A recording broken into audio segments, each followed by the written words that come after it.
Ryan Mitchell stood in front of the employee bathroom mirror, barely recognizing the man staring back at him. Gone was the polished CEO of Sunset Cinemas, the man known for crisp suits and strategic boardroom decisions. In his place stood a janitor in a faded grey uniform, his face covered by a scruffy beard and a baseball cap pulled low. The fake name tag read, Mike. For over 2 decades, Ryan had built his cinema chain from a single screen to a regional powerhouse. But lately, anonymous complaints had started flooding his inbox. Accusations of mistreatment, wage theft, and a toxic work environment.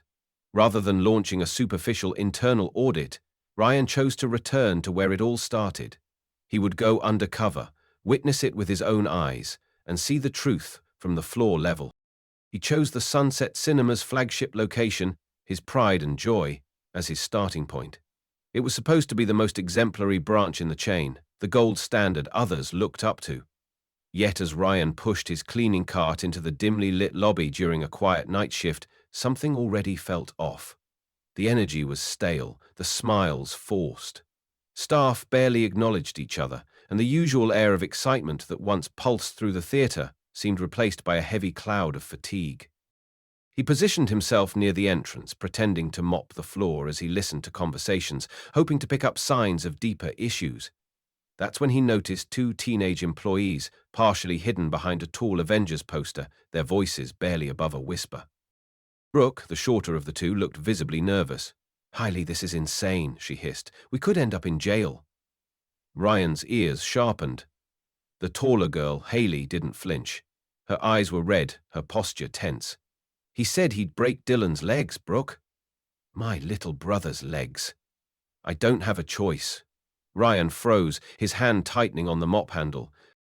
He leaned slightly closer, trying not to draw attention. "How much?" Brooke asked. 8,000, Hailey replied with a cracked voice. "After the hospital bills, rent, and Mum losing her 3rd job, I couldn't keep up. Derek said I had 1 week left to come up with the money." Ryan's heart sank. This wasn't some petty theft scheme. This was desperation carved deep by circumstance, not malice. Brooke's voice softened. "Hailey, that guy's dangerous. He's not going to stop with threats." Hailey let out a bitter laugh. "You think I don't know that, but look around. This job barely pays above minimum wage. I've been picking up every shift, skipping meals, even selling my old textbooks. Still not enough." She paused, then lowered her voice further. "Tomorrow night, during the late Marvel showing, everyone's distracted. I know where the safe is. I've seen the manager enter the code like 100 times. Ryan couldn't believe what he was hearing. Not just because of the plan itself, but because the girls clearly didn't want to do it. They felt trapped, cornered, and no one in the system had helped them out. As they walked off in separate directions to avoid suspicion, Ryan stood in stunned silence. He had come looking for managerial missteps, maybe a lazy supervisor or a broken policy or two. What he found instead was a raw, unfolding crisis, one involving fear, family, and survival. It would have been easy to intervene right then, call security, report the girls to authorities, but his gut told him that something much deeper was wrong. He needed to understand the full picture. Hailey wasn't a criminal. She was a sister, trying to protect her family from a predator in the shadows. That realization stirred something inside Ryan that no quarterly report ever had. He pulled out his phone, opened the employee database and typed, "Hailey Ramirez, hired 10 months ago, perfect attendance, multiple customer commendations. Same with Brooke Daniels, both teenagers, both working far more hours than school schedules should have allowed." He made a mental note to review the schedule logs later. Something about the manager, Dean, if he recalled correctly, was beginning to feel suspect. For now, Ryan had about 24 hours. 24 hours to decide how to handle this. Not just as a CEO protecting his business, but as a human being who had once struggled himself, watching his own single mother balance 3 jobs just to get him through college. He would need to see more. Hear more, and then make the hardest decision of his career. The next morning, Ryan Mitchell arrived early for his 2nd shift as Mike the janitor. He hadn't slept much. His mind had replayed Hailey's words all night. He said he'd break Dylan's legs. The weight of those words still clung to him like morning fog.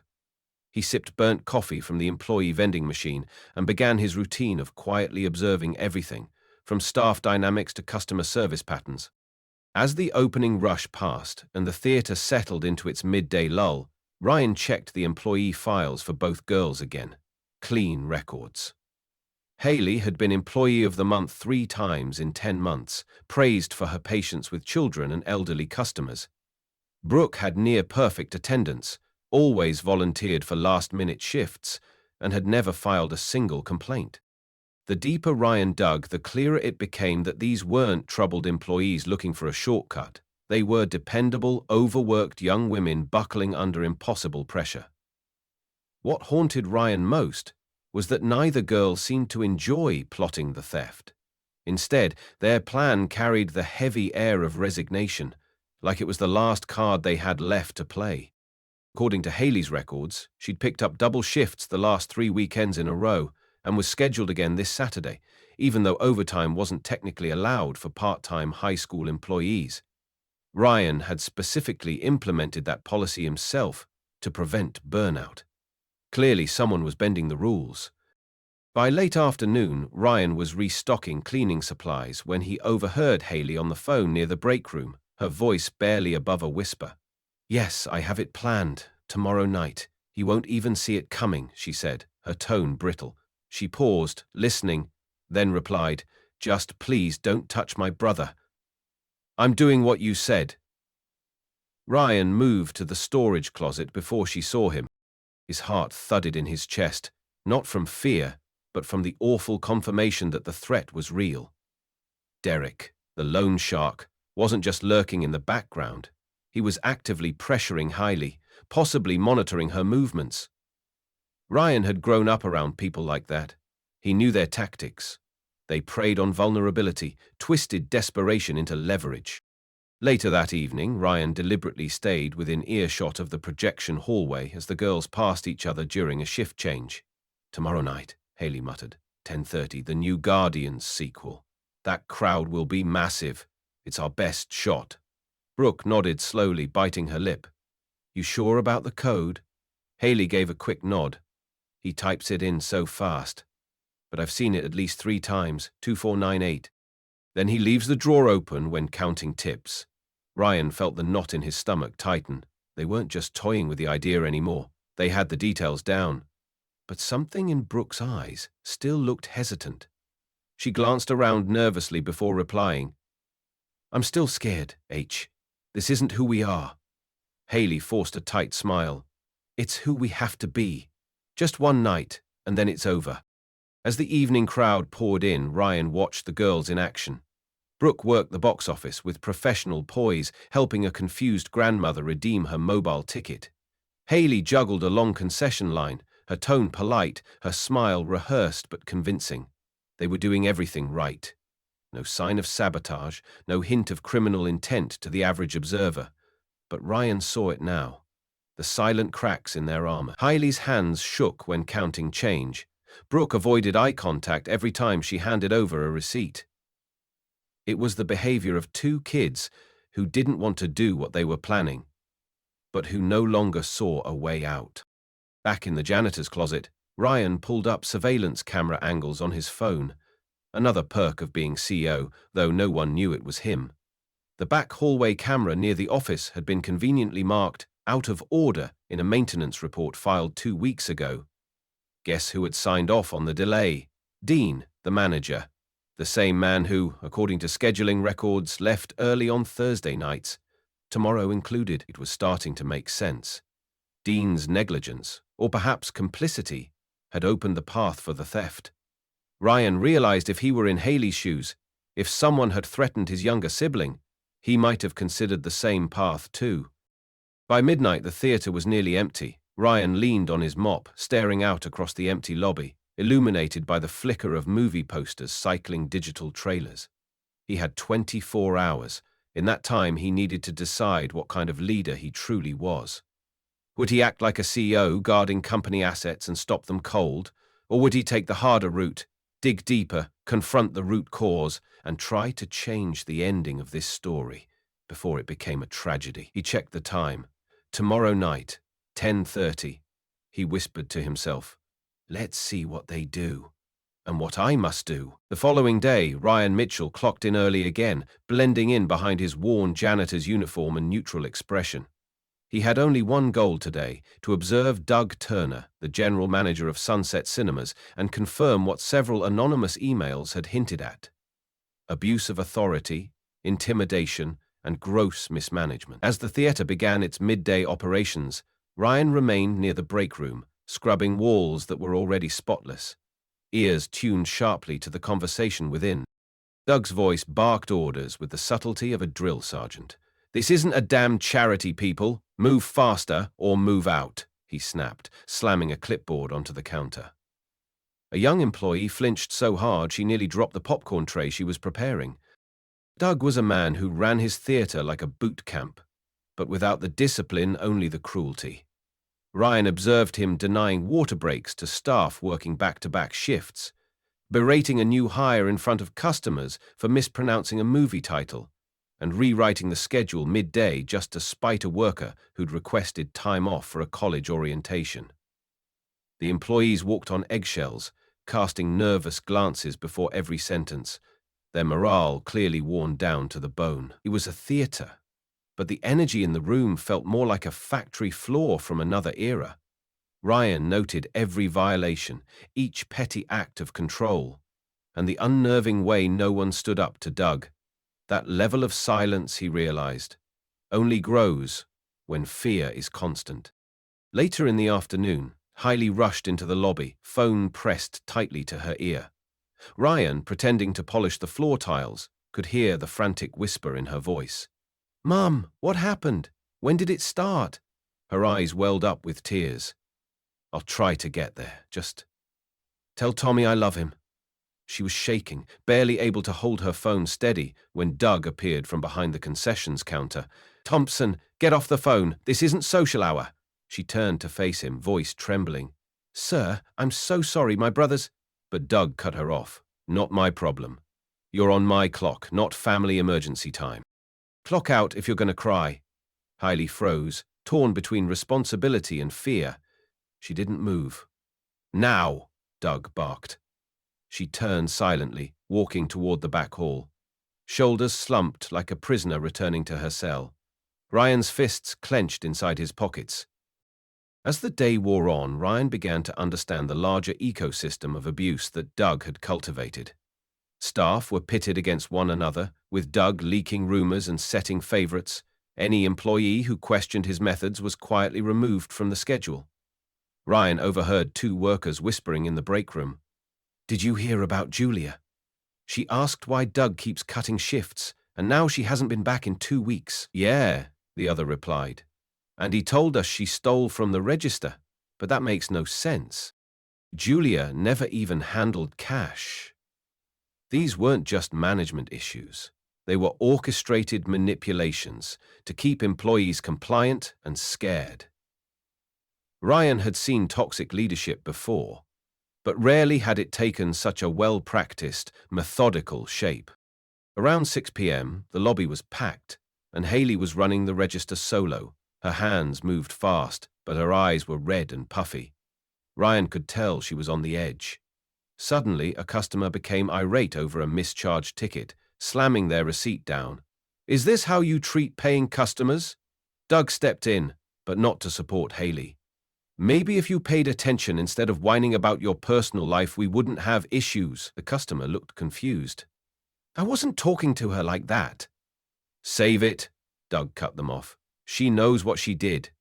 Hailey stood frozen, humiliated. Ryan saw several customers look away awkwardly, some murmuring under their breath. But none intervened. They never do. Because toxic leadership, Ryan thought, thrives not just on fear, but on apathy. As the closing shift began, Ryan followed Doug's routine more closely. He noticed that Doug rarely logged anything into the manager system himself, leaving duties to an assistant who seemed terrified of making mistakes. When Ryan checked the maintenance logs from earlier in the month, he found several pending reports that had mysteriously vanished. One of them related to the back hallway security camera, the same blind spot Hailey and Brooke were counting on. It was clear now that Doug wasn't just an abusive manager. He was negligent, careless, and had created the perfect conditions for an internal disaster. Whether intentional or not, his actions were pushing his most vulnerable employees to the edge, and Ryan was watching that edge get closer with every passing hour. As the night dragged on, Ryan stood in the theater's shadowed back corridor, watching Hailey wipe down soda machines with tired, mechanical movements. She looked worn, not from laziness, but from carrying too much for too long.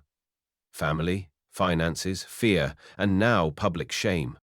Brooke passed her quietly, giving her a gentle shoulder bump. "Tomorrow night," she whispered.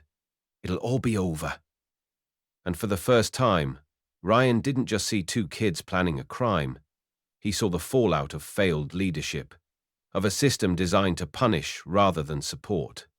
Doug Turner had poisoned the foundation of this theater, and no amount of corporate policy could fix what he'd broken. Ryan knew what he had to do next. Not just stop the robbery, but tear down the system that made it possible. Ryan Mitchell spent the remainder of that restless night replaying everything he had seen and heard. The plan to rob his theater wasn't an act of rebellion, it was a cry for help buried under layers of fear, humiliation, and silence. The problem, however, ran deeper than just two scared teenagers. The real issue was the system, and the man at the top of it. Doug Turner hadn't just created a toxic environment. He had built a place where desperation could fester and crime could breed. If Ryan was going to stop this mess, it wouldn't be with arrests.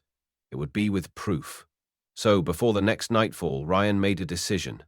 He would gather everything he needed to take Doug down and keep Hailey and Brooke from falling further. He began his quiet investigation by accessing internal employee files through his secure executive login from a tablet he kept hidden in his janitor's cart. What he saw confirmed his growing suspicion. Hailey Summers had never received a single write-up in her 10 months at Sunset Cinemas. On the contrary, her file was peppered with praise, calm under pressure, loved by customers, shows initiative. Brooke Taylor's file was similarly glowing. Both girls had perfect attendance, volunteered to cover shifts when others called out, and had even submitted suggestions to improve staff morale. These were not thieves. They were team players pushed to the edge. But the pressure hadn't come from the job. It had come from Doug and the storm outside their workplace. Digging deeper, Ryan cross-referenced security footage, requests from the past 3 months. That's when a pattern emerged. Multiple requests had been submitted regarding a faulty camera in the rear hallway, precisely the blind spot Hailey and Brooke had planned to exploit. Every request had been closed by Doug with the same response: not a priority, budget restrictions. That made Ryan's blood boil. Sunset Cinemas had never once faced a budgetary restriction. Doug had complete authority over repair schedules and inventory requests. It wasn't a matter of money. It was a matter of apathy. Or worse, incompetence. On top of that, Ryan learned that the access code to the office safe had not been changed in over 2 years. In fact, it was still set to a factory dictum code used during employee training simulations. He had once instituted quarterly rotation policies for that very reason. Doug had ignored them all. But what disturbed Ryan most wasn't Doug's negligence. It was what he uncovered about the man Hailey was truly afraid of. Through a confidential request to his private security contractor, one he trusted implicitly, Ryan received a full background report on Derek "Deke" Wallace. The name was already on the radar of local authorities. Derek ran an illegal loan operation under the guise of a payday advance business called Quick Path Financial. The place had already been cited twice for predatory lending practices, but they had evaded serious consequences thanks to a maze of shell companies and burner phones. Worse still, the file documented 3 separate cases of hospital workers and school employees who had taken loans and reported threats afterward, including one man whose car had been found torched after defaulting.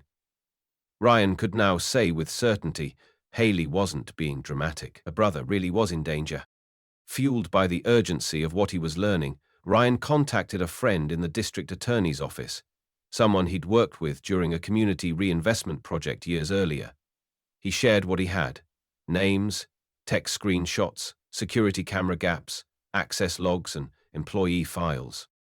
The DA's contact immediately put him in touch with an agent on a joint task force investigating financial coercion in workplace environments, an angle that aligned perfectly with Derek's operation. "We've been trying to catch Wallace for years," the agent said, "but we've never had a victim willing to speak. If your employee is willing to file a formal report, we can move fast." That moment solidified Ryan's new mission: not just stopping a robbery, but helping Hailey reclaim her safety and her dignity. Before the theater opened that evening, Ryan reviewed his notes one last time, fingers trembling, not from fear, but from the weight of what he now carried. He had enough to fire Doug with cause, enough to shut down Derek Wallace's predatory racket, and enough to protect Hailey and Brooke if they were willing to step into the light. But none of it would matter unless he acted with precision. He couldn't be the corporate suit they feared anymore. He had to be the leader who showed up, not just with policies and slogans, but with his sleeves rolled up and his heart in the fight. The kind of leader he had once promised himself he'd be when Sunset Cinemas was just a dream and not yet a franchise. As he slipped back into the janitor's role that evening, he carried with him the most powerful weapon any CEO could have: the truth. The tension in the air was almost suffocating. The final showing of the evening, a blockbuster superhero sequel, was in full swing, and the theater was unusually packed for a Wednesday night.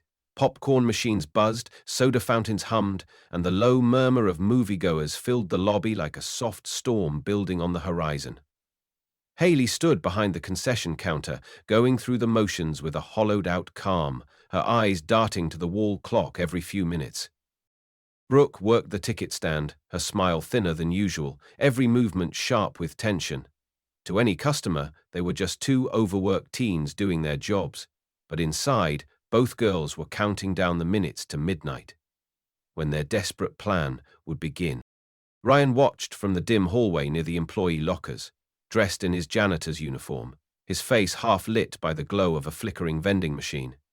He'd spent the last hour preparing his team: two plainclothes security professionals positioned at the rear exits, a third near the lot, watching for any suspicious vehicles. Every step had been rehearsed like a heist film in reverse. But this wasn't a sting to punish, it was a mission to protect. Ryan didn't want to stop the girls with handcuffs, he wanted to stop them with compassion. Still, the plan had to unfold naturally. Hailey needed to feel like she had no other choice. Only then would she understand that help was real, and it came with open hands, not locked doors. At 10:43 p.m., just as the last wave of customers disappeared into their screening rooms, Brooke made her move. She approached Mike, the part-time security guard, and motioned toward one of the smaller theaters. "There's a weird buzzing in the audio," she said, trying to mask the quiver in her voice. "Think it's shorting out again." Mike sighed, already reaching for the flashlight on his belt. It wasn't the first time this had happened tonight. "I'll check it out," he muttered, disappearing into the dark hallway. Brooke exhaled slowly and tapped her phone once, an unspoken signal. Hailey emerged from the back stairwell moments later, her hoodie pulled low, her steps quick but deliberate. She met Brooke near the projection hallway, where blind spots in the aging camera system would shield their movements. Ryan followed from a distance, his heart thudding against his ribs like a warning bell. The office was dark, but Hailey moved like someone who had walked the path in her dreams 100 times. Doug's office, his fortress of arrogance, was unlocked, as usual. Hailey hesitated only briefly before entering, Brooke right behind her. They shut the door softly behind them. Inside, the safe sat in the corner, partially concealed by a stack of inventory reports and old soda syrup boxes. Hailey knelt down and keyed in the code. 1986. The year the theater opened. It beeped once and clicked open. Ryan, watching through the partially open break room door across the hall, clenched his fists. He couldn't believe it. Doug hadn't even bothered to change the factory set override. The very thing that had enabled the conspiracy was about to fund one final desperate act. The safe swung open to reveal neat stacks of cash, mostly weekend receipts and emergency petty funds. Hailey's breath hitched as she reached for the bundles. She grabbed exactly $8,000, 0 cents, her fingers trembling as she counted. Brooke stood guard by the office door, one eye on the hallway, her other hand tightly clutching a walkie-talkie from the usher station. "Hurry," she whispered. "We only have a few minutes before Mike gets back." Hailey stuffed the money into a small satchel and stood up, visibly shaking. She paused, just for a second, and looked around Doug's office. On the desk sat a half-eaten candy bar, a few invoices, and a coffee mug that read, "Work smarter, not harder." The irony wasn't lost on her. Nothing about this moment felt smart, but it felt necessary. Ryan took one step forward. He could stop them now, reveal himself, bring in the team, shut it all down. But he didn't. Not yet. He needed Hailey to feel what desperation had made her do, to see the crossroads she was standing at. Because only when people hit their lowest moment can they truly decide who they want to become. He waited, the silence around him thick with possibility. The plan was in motion, but the outcome? That was still unwritten. The moment the safe clicked shut and the cash was secured in Hailey's trembling hands, everything seemed to pause.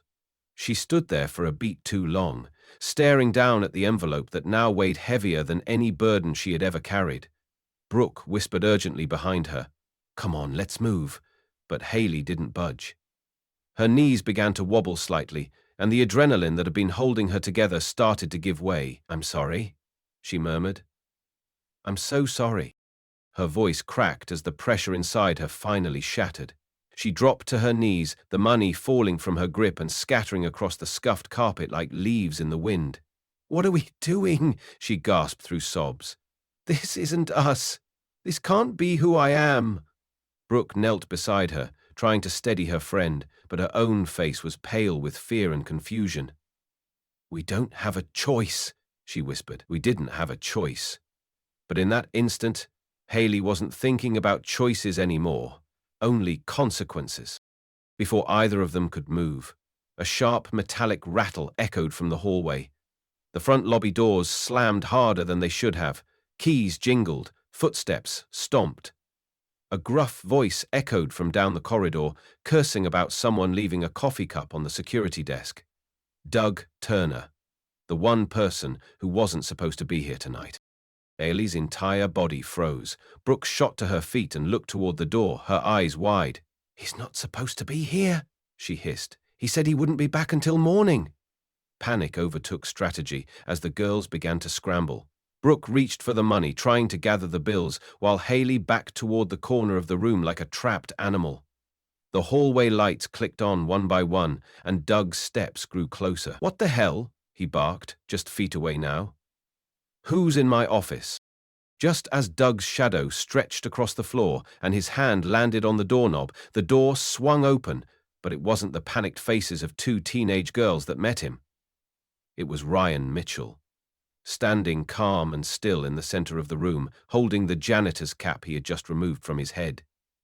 His eyes were cold steel, his expression unreadable. Doug recoiled slightly, confused, then narrowed his eyes. "What is this? Who are you?" he demanded, his bravado rising out of instinct. Ryan stepped forward slowly, letting the silence do the heavy lifting.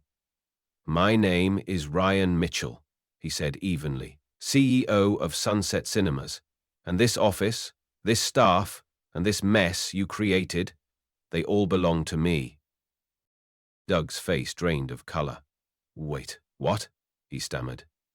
No, this is some kind of—" "Save it," Ryan cut in, voice like ice.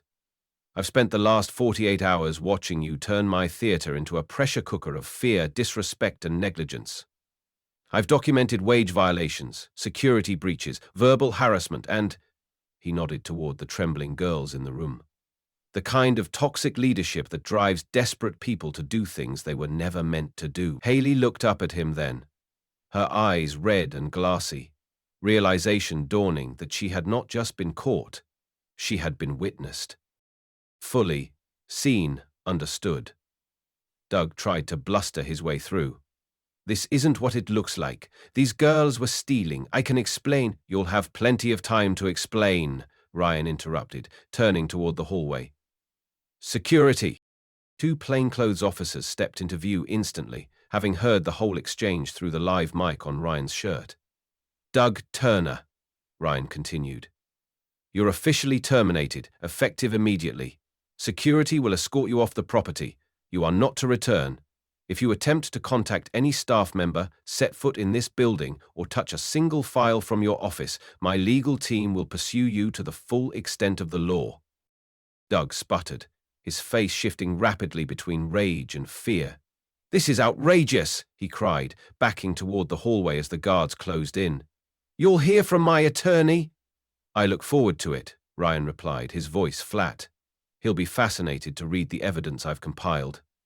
Doug's protests faded down the hall, and then there was silence. Ryan turned back to the office. Hailey was still on her knees, the money scattered around her like broken pieces of a mistake. Brooke stood beside her, shaking, unsure whether to speak or run.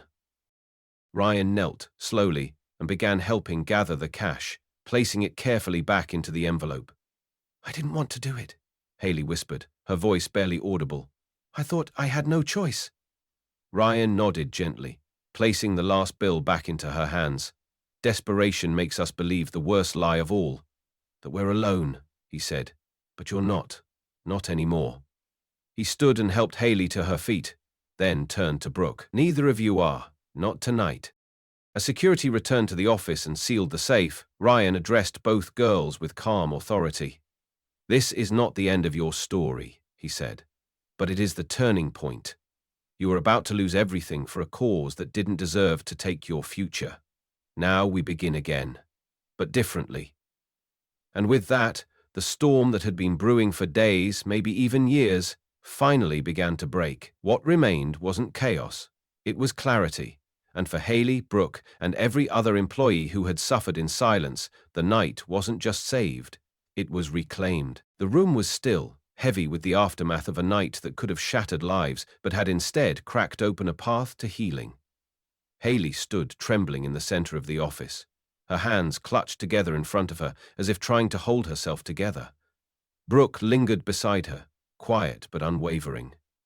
Ryan stepped forward, placing the sealed envelope of money back into the safe himself before turning toward them. The soft click of the door locking echoed like the end of a chapter. He turned, calm but resolute. Hailey, he began gently, I'm not going to call the police on you. I'm not going to arrest you. But this isn't just something we forget either. She looked up at him, her eyes swollen, confused, and bracing for some impossible consequence. But instead of judgment, Ryan offered something else entirely. I'm going to pay off your debt to Derek. Tonight. Your brother and your mum are already being protected. I've made the calls. Hailey blinked, her mouth parting in disbelief. Why would you do that? She asked, her voice breaking, filled with both gratitude and guilt. Because, Ryan said, his voice low and sincere, I've seen what this kind of desperation does. I've lived it. And because no one ever helped me when I was your age, I won't let that be your story. He took a breath before continuing. But I'm not just giving you a free pass. In return, I want your full cooperation. You'll help the authorities build a case against Derek. You'll testify if needed. And you'll commit to a repayment plan, not because I need the money, but because I know you need the dignity of earning your way back. Hailey's knees buckled slightly, and she sat down on the edge of the desk behind her. I don't know what to say, she whispered. Then don't, Ryan replied. Just agree to start again, with honesty, with integrity, and with help. Brooke, who had been quiet throughout the exchange, finally stepped forward, her voice steady but emotional. I want in too, she said.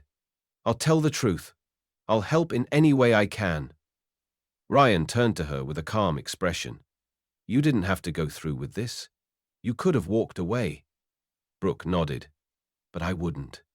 Hailey's like family, and if this is how we fix it, then I'll do my part. Ryan studied her for a moment and then offered a small smile. You've shown loyalty, Brooke, and courage. That counts for something. He gestured to the clipboard on the desk. We need good people in leadership here, people who know what it means to stand up when it matters. How would you feel about taking on a new position? Coordinator for training and staff support. Brooke's eyes widened. Are you serious? Only if you are, Ryan replied. We need change from the inside. Hailey sat silently, absorbing everything, her mind still reeling from the whiplash of going from fear of prison to being offered a second chance. You're really giving us this opportunity? She asked again, needing to hear it one more time just to believe it. Ryan nodded. I'm not giving you a gift. I'm giving you a choice. What you do with it is what matters now. Slowly, Hailey reached for the pen Ryan had laid on the desk next to the simple agreement form. Then I choose to make it right, she said, voice shaking. I'll testify. I'll repay you. I'll do whatever it takes. She signed, and then passed the pen to Brooke, who added her name beneath it. A simple gesture, but one that marked the moment their lives began to pivot away from darkness. Outside the office, the hallway remained quiet. The theater had long since emptied out. But the silence was no longer threatening. It was peaceful. Hailey leaned back in the chair, visibly lighter, as if shedding a weight she'd carried for too long. What happens next? She asked. Ryan walked over to the office door and opened it slowly. You go home. You sleep. You tell your mum that everything's going to be okay. And tomorrow, we start fixing things properly. You'll meet with my legal team, we'll document everything, and then I'll introduce you to the investigators, who will take Derek down. He turned back with a serious expression. And this place, it's going to change too. For the better. Thanks in part to both of you. As the girls stood and followed him into the hallway, a warmth returned to Hailey's face for the first time that night. She didn't feel like a criminal anymore. She felt like someone who had made a mistake, but had been seen, understood, and given the rarest gift of all, a second chance with purpose. Brooke slipped an arm around her friend's shoulder as they walked side by side toward the lobby. Behind them, Ryan closed the office door. He looked around the dim theater, once filled with shadows of failure, now echoing with the possibility of redemption. He knew the road ahead would be long, but with every step tonight, they'd already begun walking towards something brighter. In the weeks that followed the night everything changed. Sunset Cinemas no longer felt like the same place Ryan Mitchell had once known. The fluorescent lights were the same, the seats still creaked during previews, but something fundamental had shifted in the building's very atmosphere. It started with an all-staff meeting the following Monday morning, a meeting unlike any the team had ever experienced. Ryan stood not as a mysterious janitor, not as a distant CEO, but as a leader who had looked directly into the broken system and chosen to fix it from within. I made mistakes, he told his employees that day, standing in front of the popcorn counter. I trusted the wrong people. I looked at spreadsheets and ignored whispers. That ends now. Within a week, sweeping reforms took root across every Sunset Cinemas location. The minimum hourly wage was raised significantly, enough to live on, not just survive. Every employee, whether part-time or full-time, now received full healthcare benefits starting on day one, including access to a network of mental health professionals and therapy services. Ryan understood firsthand that financial pressure didn't just wear down productivity, it crushed people's spirits. Quietly, he also set up a discretionary hardship fund, accessible to employees facing unexpected crises. It was managed anonymously and responsibly, with dignity at its core. No one would ever again feel they had to choose between paying a bill and breaking the law. For Hailey, the transformation was more personal than she could have imagined. Gone was the girl who once trembled near the office safe. In her place stood a young woman learning to lead with grace. Ryan had offered her the role of assistant manager, and she had accepted, not with arrogance, but with gratitude and caution. Her first initiative, a peer mentorship program to help new hires adjust and thrive. She started every morning shift with a small team huddle, not about numbers, but about kindness. We don't just show up, she would say. We show up for each other. Her story, shared quietly among staff, inspired those who might otherwise have given up. Brooke, equally committed to turning the page, had embraced her new position as security operations coordinator. She'd already proposed and helped implement a complete audit of all surveillance systems, updating camera positions, creating emergency response protocols, and even introducing conflict resolution workshops for frontline workers. "We're not just watching for danger," she explained during one training session. "We're building trust so that danger never takes root." Her natural authority, once only evident in her quiet loyalty, now helped shape a workplace where people felt protected, not policed. Meanwhile, Derek, the predator whose threats had sparked this unraveling, was in custody. Hailey's cooperation with law enforcement, along with Ryan's legal team's thorough investigation, had uncovered years of extortion, assault, and illegal lending practices. Multiple families came forward with similar stories. Derek had operated like a shadow across the city, but no longer. Ryan's testimony, along with the statements from Hailey and others, had given prosecutors what they needed. In response, Sunset Cinemas introduced a bold new policy, a strict no-loan engagement clause. Employees found to be exploited by predatory lenders were guaranteed protection, resources, and legal aid. And loan sharks? They would face zero tolerance. Through it all, Ryan kept walking the halls. He didn't retreat to his corporate office or disappear behind PR statements. He greeted employees by name, checked break-room coffee machines, and asked real questions about people's lives.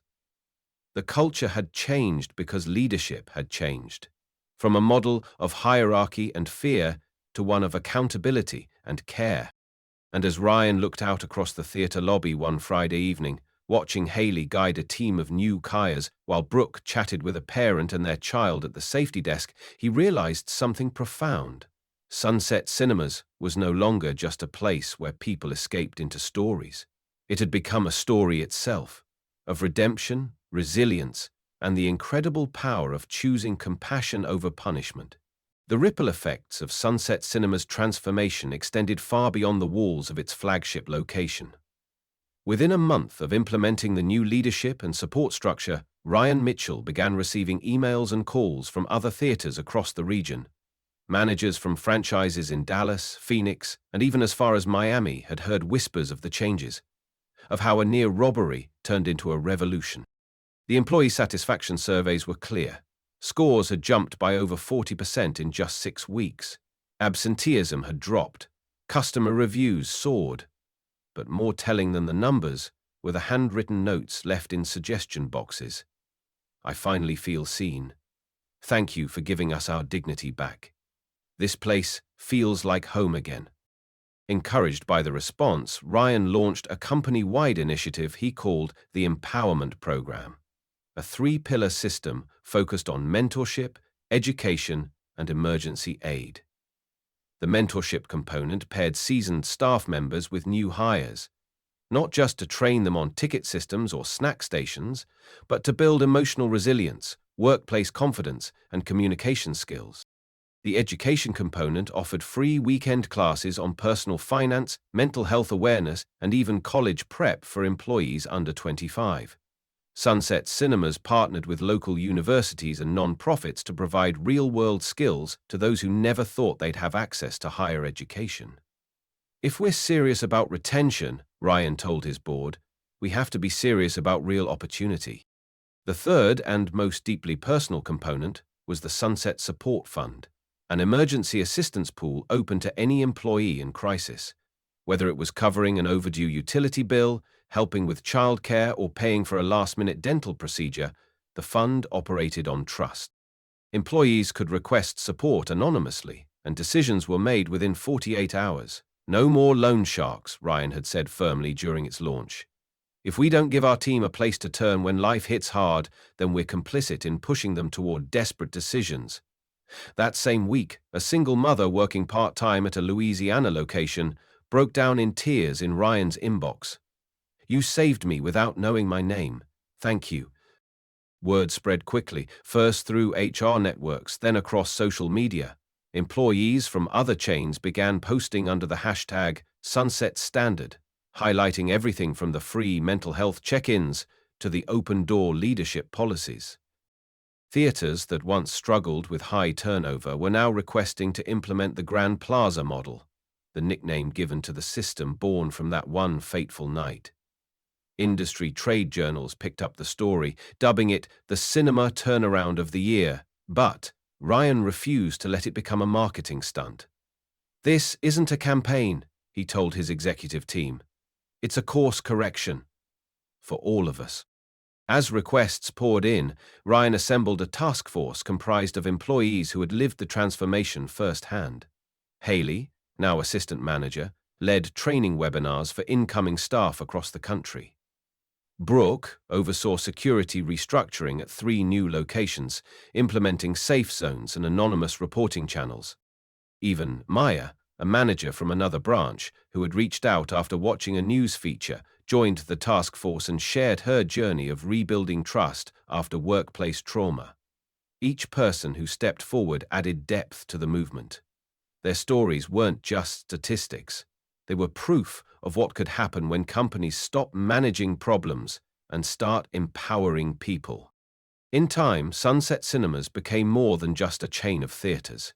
It became a case study in how to turn corporate crisis into human-centered reform. Universities invited Ryan to speak to MBA students about ethical leadership.